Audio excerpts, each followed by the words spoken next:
Mga anti-Duterte nag-iiyakan ngayon dahil void daw ang impeachment complaint laban kay Sara Duterte. Pakinggan natin ito.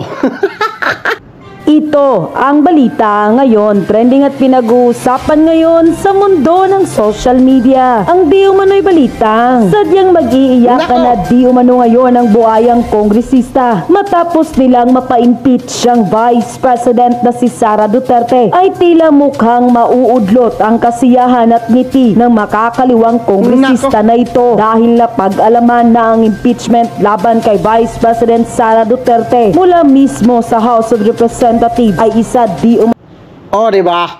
Clear na clear, void. So ano pa? Diba? Void daw. Anong void ab initio o invalid o walang epekto dahil na-violate umano kasi nito ang ating... Masyado kasi nilang minamadali. Masyado nilang... Marami kasing gahaman dyan, no? Sa Senado, no? Yung mga congressman dyan. Maraming gahaman dyan. Kaya gusto nilang madaliin. Patuloy natin mga idol. Pakinggan natin na maigi Constitution at labag sa ating saligang batas. Gaano kaya ito katotoo mga kababayan? Ito na nga mga kababayan. Mainit nga ngayong pinag-uusapan sa mundo ng social media ang naging impeachment ni Vice President Sara Duterte na pinirmahan ng mga ilang kongresista. Ngunit tila mukhang mauudlot ang kanilang kasiyahan dahil isa di umanong void ab initio o invalid o walang epekto ang impeachment laban kay Vice President Sara Duterte dahil na-violate umano kasi nito ang ating konstitusyon at labag sa ating saligang batas. Narito ang patunay at post ng isang veteranong newscaster at vlogger na si Jason Sa, and I quote, Vice President Duterte, impeachment by HOR today is void ab initio. It's violate the Constitution. It goes against easy ruling.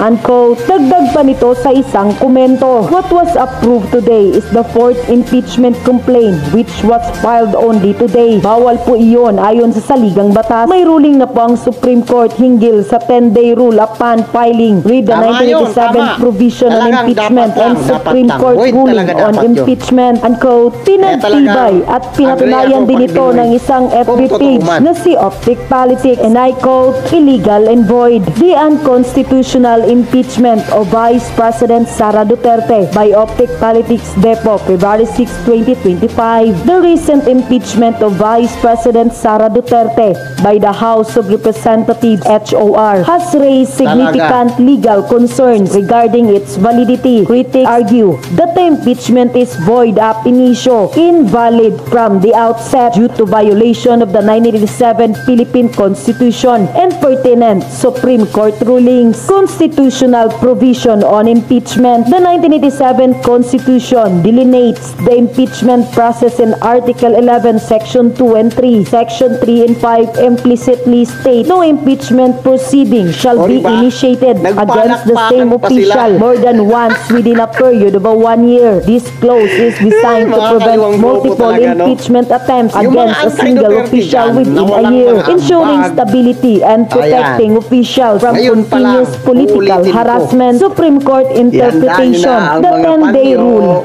in the landmark case of Francisco Jr. versus House of Representatives GR number 160261, November 10, 2003. The Supreme Court interpreted the constitutional provision on impeachment proceedings. The court emphasized that the impeachment complaint is deemed initiated upon its filing and referral to the House Committee on Justice. The committee is then mandated to conduct hearings to determine the complaint's sufficiency and form and substance within 10-day period. This interpretation underscores the importance of adhering to procedural timelines to uphold the constitutional safeguard against multiple impeachment proceedings within a year. Analysis of the fourth impeachment complaint. Reports indicate that the HOR endorsed a fourth impeachment complaint against Vice President Duterte, which was filed on the same day as its endorsement. If 3 prior complaints were filed a month ago, the initiation of fourth complaint within the same year raises constitutional issues. The filing and immediate endorsement of this fourth complaint without observing the mandated 10-day period for the Committee on Justice to assess its sufficiency may constitute a procedural violation. Procedural requirements, roll call voting.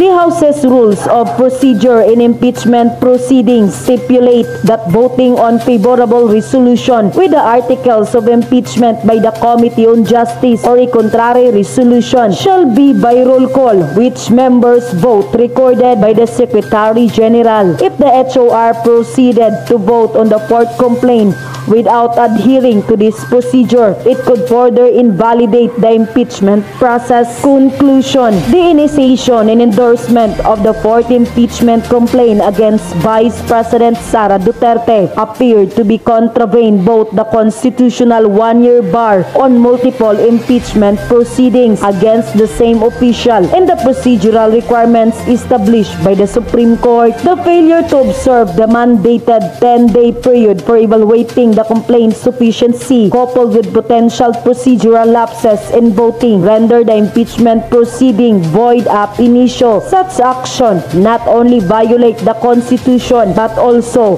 undermine the rule of law and the integrity of the impeachment process. Unquote. Pag-usapan natin si Charis. Ay, si Sandro. Pambihira kayo. Kasi simula pala. Pero kasi ako nalilito talaga minsan pag nakikita ko ito sa pagmumukha nito. Hindi ko talaga alam kung ito si Charis o si Sandro ba ito talaga. Oh, pambihira. Sorry po. Sorry Sandro ha. Ito hindi matalino to si Sandro. Mapakita ko sa inyo gaano katalino. Hindi na dapat magulat ang publiko. Yan pong sinabi ni Presidential son at Congressman Sandro Marcos sa pagboto niya para patalsikin si VP Sara Duterte. Basehan daw niya ang mga banta sa kanyang pamilya. Nasa frontline ng balitang yan, Marian Enriquez. Of course, I'll be the first one to sign. Yan ang pahayag ng Presidential son. Uupuyo ka pa, ulit. Sign. Yan Uupuyo ko. Ay! To sign. To sign. To sign. To sign. To sign. To sign. To sign. To sign. To sign. To sign. To sign. To sign. Yan ang pahayag ng Presidential Ninenervous ka? Weak talaga yun. Nice. So, sige, diretso. son at Ilocos Norte Congressman na si Sandro Marcos sa pangunguna niya sa pagpirma para ma-impeach si Vice President Sara Duterte. Walang dapat ikagulat ang publiko. Sineryoso raw ni Congressman Sandro ang mga banta ni VP Sara sa kanyang mga magulang, pati na sa labi ng kanyang lolo na si dating Pangulong Ferdinand Marcos Sr. Hindi raw ito dapat nanggagaling sa isang opisyal ng pamahalaan. Kung sasabihin ng tao na gusto nilang huhukayin yung lolo mo at itapon yung katawan sa West Philippine Sea, sasabihin niya gusto niyang patayin ang Pangulo at ang First Lady na ang aking magulang at gusto niyang patayin ang Speaker, ba't naman nagugulat ang tao na pipirma ako dyan? Nagugulat na tanong, pipirma ako dyan. Nagugulat ang tao na pipirma ako dyan.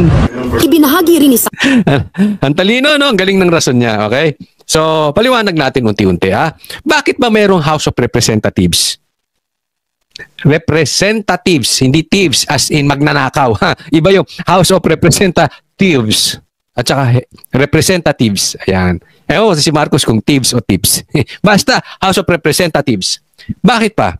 Tinawag na ganun. Okay, paliwanag natin. Kasi bawat distrito may congressman. Okay? Anong purpose nun? Meron na nga tayong Senado na parte ng legislative, meron pa tayong congressman. Kasi nire-represent nila etong lokal natin. Halimbawa, representative ng Ilocos, district ganito, Sandro Marcos. Ibig sabihin nire-represent niya. Okay? Naghaing kayo ng petisyon at pina-impeach nyo si BP Sara, pumirma ka, Sandro. Ang rason ng pagpirma mo, kasi ipapatapon ni BP Sara yung tatay mo di umano sa dagat. Ay yung lolo mo. At sabi mo, papatayin ni BP Sara yung tatay at nanay mo. Yan ba ang nirepresenta mo sa Ilocos? O kung saang distrito ka man lublub, bundok kagaling? Naintindihan nyo? Maliit na Para kay dahilan. Sandro, para siyang nabasted. Kaya ang tawag ko rito kay Sandro, parang iyaking busted. Kasi pinipersonal niya si BP Sara. Hindi dapat personal. Impeachment ito. Halata. Ito ang problema kasi minadali yung impeachment. Ha? Pumirma sila. 200 plus dyan pumirma. Tanungin mo kalahati dyan, hindi nila alam yung pinirmahan nila. Anong kaso ni BP Sara? Bakit pinai-impeach si BP Sara? Anong detalye ng pag-impeachment kay BP Sara? Basta sa kanila, Meron silang 150 million reasons. Alam nyo na, meron silang 150 million reasons. Pumirma sila, ito para sa impeachment ni Sara. Pero yung detalye hindi nila alam. Katulad ng tao na ito. Kasi personal eh. Ano doon ang dapat Kasi pinipersonal talaga. Personalan. i-impeach si BP Sara? Wala. Galit lang siya. Di ba? Ganyan ang lalaki pag nabasted. Busted eh. Ang galawan nito si Sandro, busted. Parang iyaking busted. Membro, mga iyakin, yung mga anti-Duterte dyan, membro kayo dyan, mga iyakin. Di ba? Napakaraming mga iyakin ng mga anti-Duterte. Kung ako sa inyo, masipagtulog kayo, pinangakuan kayo ng mumurahing bigas, ano na ngayon? Di ba? O asaan? Puro kayo di ba? Mahal na mahal nyo. Di ba? Mahal na mahal nyo, pero asaan? Asaan ang pinangakong bigas sa inyo na ganun ang halaga? Di ba? Parehas lang tayo, gutom. Pero kami, tawang-tawa. Yung mga anti-Duterte, iyak na iyak. I mean, iyak ng iyak. Di ba? Ganun lang kasimple. Ganun lang kasimple.